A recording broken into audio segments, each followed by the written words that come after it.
সন্তান হাবিলদের রজমালির নাম কেউ বলে না, ইতিহাস থেকে নাই করে দিয়েছে। আপনারা তার নাম শুনেছেন? সিপাহী বিপ্লবে যদি দুইটা নাম থাকে, এর একটা মঙ্গল পান্ডে আর একটা হাবিলদের রজমালি, ইতিহাস পড়িও না, নতুন করে তৈরিও করি না, পাবলিকেশনও বানাই না, শুধু রাস্তা কাঁপাই দিলে হবে না ভাই। হাবিলদের রজমালি এই ব্রিটিশদের বিরুদ্ধে পার্বত্য অঞ্চলে যুদ্ধ করতে করতে পার্বত্য চট্টগ্রামের ঘোড়া নিয়ে ঢুকে গেছে।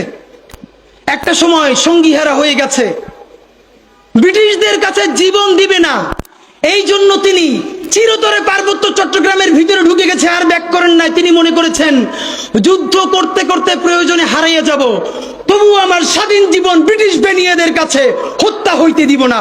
সেই হাবিলদের রজবালির সন্তান এই বীর চট্টলা। আমাদের ইতিহাস তো আমরা জানি না।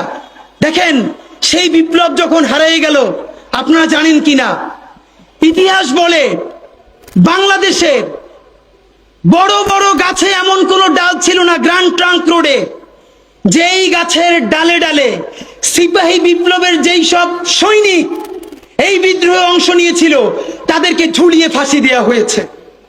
তাদের বাবাকে, তাদের সন্তানদেরকে জগন্নাথ বিশ্ববিদ্যালয়ের সামনে বাহাদুর শাহ পার্ক গিয়ে দেখবেন, এখনো তাদের নাম লেখা আছে।